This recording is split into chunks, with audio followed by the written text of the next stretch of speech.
Hello and thank you for joining us for this special interview.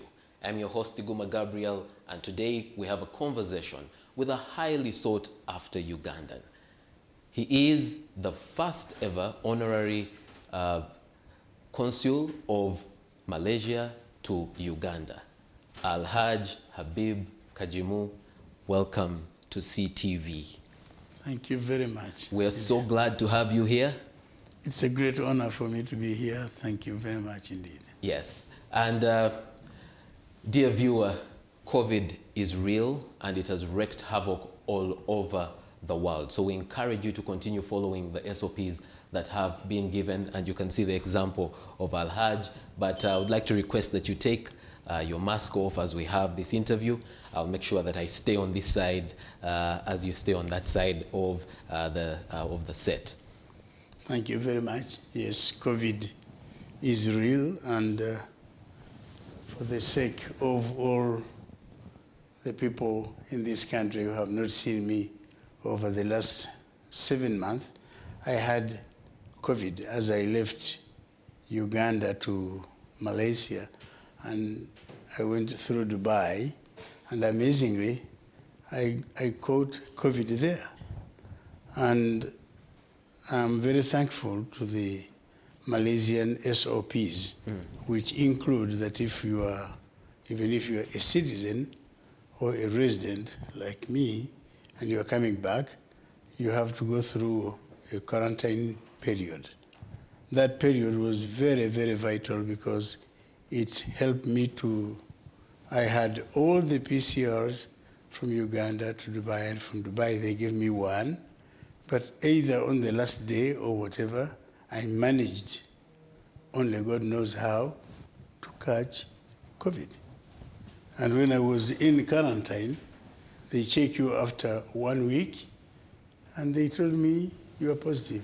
I couldn't believe it. I almost fell down. I said, how? They said, it is less than a week old, so you must have caught it in your last days in Dubai. And it was terrible. We're glad that you beat it, which I think is also important to emphasize to our viewers, that you can actually beat COVID. So if you get any of the signs, please seek medical attention, because the doctors know how to help you. Absolutely. Yes. You need to seek attention of the doctors. You need to follow what the doctors tell you. And believe me, it is so important to follow the SOPs. And I am really very happy to say that Uganda, though you have had some really serious problems here, Uganda has been one of the best countries following SOPs on COVID, and I would really recommend to everybody to follow this. It is terrible to hear that there are some people who say you shouldn't take vaccines. That's wrong advice and very, very bad advice, because we all were born under vaccines. All of you, we were given vaccines. All of us, we had vaccines.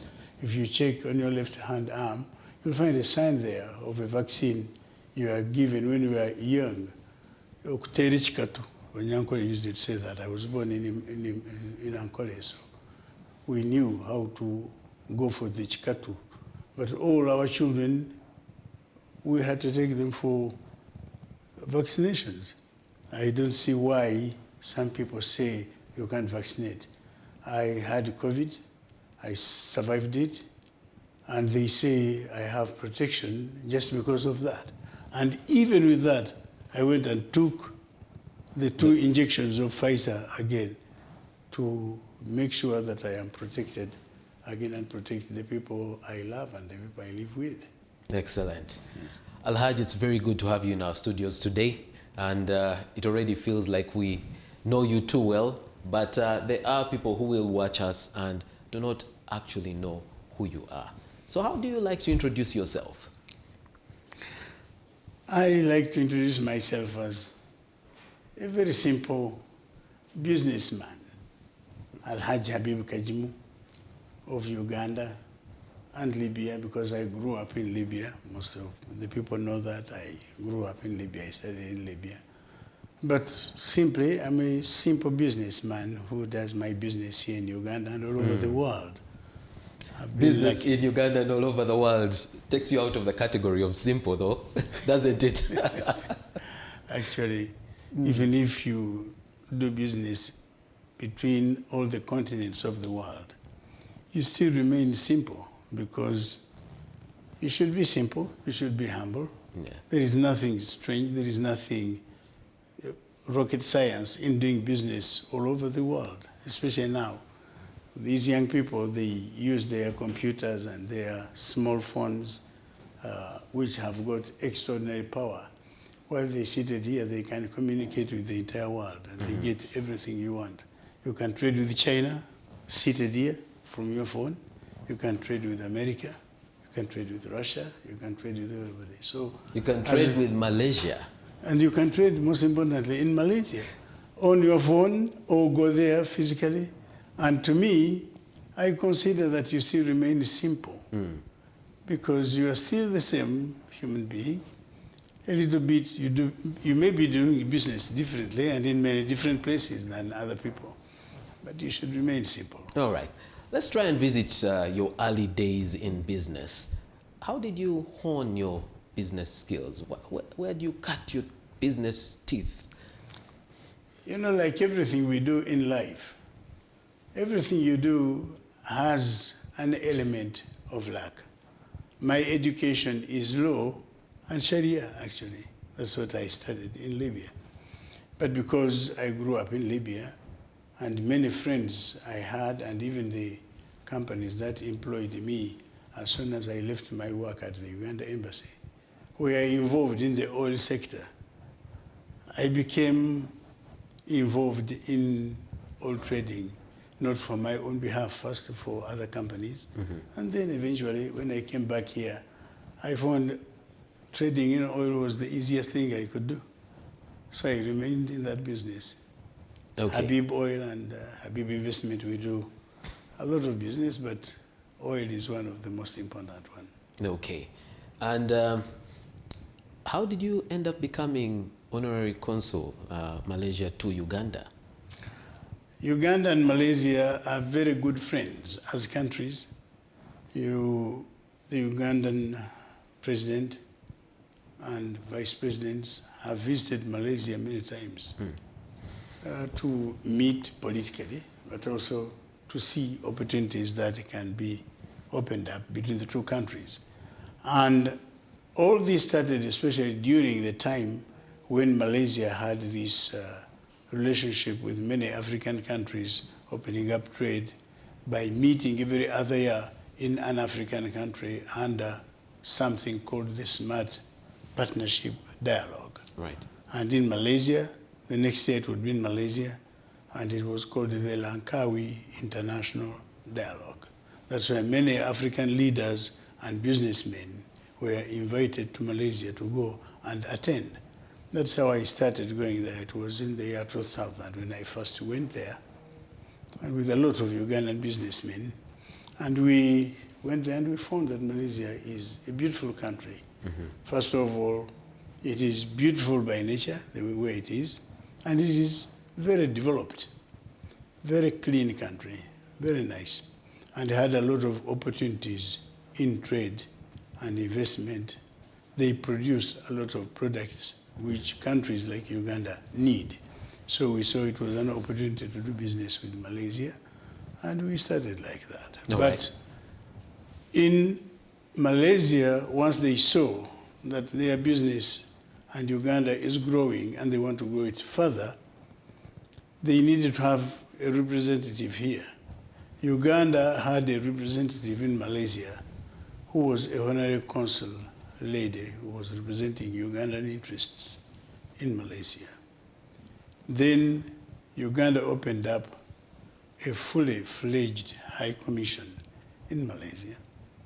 And Malaysia appointed a high commissioner to Uganda based in Nairobi who covers this whole region. But because the region is big and you need presence in the region, in every country, the Malaysian government decided through its High Commission in Nairobi to appoint an honorary consul here. So they seek people who are interested in doing this work on behalf of Malaysia. And I was among the people who presented my credentials, and they chose me. I was very flattered that they chose me. I think they found me to be the best candidate, and for that I'm very proud that they felt I am the best candidate. And for that, we're very proud to have you here. You did mention that about that visit to Malaysia, and then you started to do business. What business were you doing initially? Because earlier you'd only told us about your work in oil and gas. You know, Malaysia is a very, very interesting country. They have a lot of development. They are, as a country in size, Malaysia is slightly bigger than Uganda. It is 303,000 square kilometers in size. The population is about less than 35 million people. Uganda here, we are slightly less than 45 million people. The size of the country is just about 250,000 square kilometers. So if you look, and we got independence maybe about 6 years apart, 4 years apart. Malaysia in 58, us in 62. And at the time of independence, Uganda was slightly ahead of Malaysia in development. But when the Malaysians got their independence, they didn't simply sit on their laurels and they said, we have independence, now we're okay. They simply said, okay, colonialism has gone. What do we do to develop our country? And they really worked hard and developed their country so much that they really are a developed country. If you go to Malaysia, you would see a lot of things that you wish our country was also. And we can achieve what they have achieved. They are a very good encouragement for Uganda, because if you see where Malaysia is now, and they did it in the same period of independence as we have had, you can say if Uganda was not involved in many wars of destruction, they could have built a lot of things, and they would be where Malaysia is today. And I believe that we will be there one day because we have started running. The important thing is to start going in the right direction. We have started going in the right direction, and we will achieve what they have achieved. Also, what is interesting is that the Malaysians are very kind people. They are not the people who say, we have done it, find your way of doing it. They keep calling us, please come and see what we have done, and whatever you need to do in your country, we would help you achieve it. We would tell you how we did it, show you how to do it, and we can do anything to help you. And they have done a lot of things for Uganda. They have helped Uganda to do a lot of things. They not only talk, they do. They do. Yes. All right. We'd like to explore some of the trade opportunities between the two countries, Uganda and Malaysia. And I'll take this from some of the things you said when you were appointed as the honorary consul. You said that first of all, you wanted to do more for the relationship between the two countries. That's right. How is that going? It is going very well. Uganda and Malaysia have always been very good friends. Yes. And Uganda is not a very rich country that has a lot of money to spend. And if they have opened up a fully fledged High Commission in Kuala Lumpur and staffed it with a lot of people who are working in Malaysia, it's a great indication that Uganda has a great will to improve and make better relationship with Malaysia in trade, in politics and everything. And we are doing very well. I don't know if I should say this, I was lucky to meet by chance as I was coming in into the country to meet the Minister of Foreign Affairs, and he told me he's planning to come to Malaysia to visit, and we're going to work on that. And he wants to come within the next 1 month or 1 month and a half. I will inform the authorities and my bosses at the High Commission in Nairobi, and they will take it on from there to make sure that we go there. The relationship is going very, very well, and that's why Malaysia strived very much to open up a honorary consul here in Uganda so that it is close to the events. Whatever happens here between Uganda and Malaysia, the next day or within 48 hours, it is in Malaysia. We deliver it in Malaysia. All right. And if Malaysians need help here, we are at hand to help. You have mentioned that the opportunities are many. Yes. What are some of them, especially the ones where Uganda has a competitive advantage? I would start by mentioning coffee. Malaysians drink a lot of coffee, and they really love coffee, and they make a lot of coffee products locally there. And even they sell it. You can buy a lot of coffee made in Malaysia, which is mixed in their own way, and it's very nice. Uganda is the biggest exporter of coffee from Africa, and has been for a long time. Yes, there are some times when we are not number one. Right. But we are we are the largest coffee exporter in Africa, believe it or not. So why don't we turn Malaysia into the largest market for our coffee? We're not getting so much from our coffee because we do not send it out processed. Maybe that is also one of the issue. But it also may be just the art of trading. We may not know the art of trading. You know, when we talk about, let's say, Indians, we say Indians are good at marketing. They can sell sand to the Arabs. To a person in the desert. Yes, exactly. So I think Ugandans need to know that having something and waiting for someone to come to you is not the best way of marketing your goods. Now, there is so much marketing tools you can use.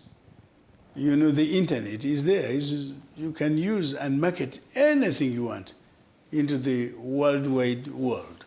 And people will see your products on the internet, and they can contact you because they will see your contacts. They can contact you and buy. I think we have not marketed our coffee strongly into the Malaysian market because they drink coffee like nobody's business over there. But also, instead of importing products from Nescafe in Holland, we can import coffee products which are of a closer taste to us Africans from Malaysia, from the coffee they have made into products. We can have that like Ipo coffee and so many coffees in Malaysia which you can get and bring to Uganda. Amazingly, I met a Congolese friend of mine. We met in Nairobi. And once he saw I like my coffee without sugar, he said, I have very good coffee. Let me bring you. He went to his room and he brought me Ipo coffee from Malaysia. I said, my friend, I'm just coming from Malaysia.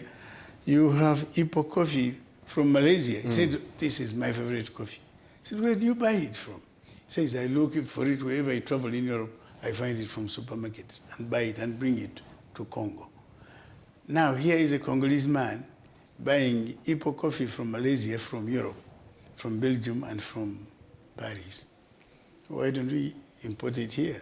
It is much cheaper. We will buy it cheaper than what we buy from coffee from Europe. All right. Yes. The relationship has to be beneficial both ways. There is also something else. Yes. Uganda has found huge amounts of oil. Oil and gas. And the opportunities there are many. But let me just, let's park that point because we need to go for a break now. When we come back from the break, we'll pick it up on the opportunities in oil and gas. Keep watching. In fact, don't blink. Thank you.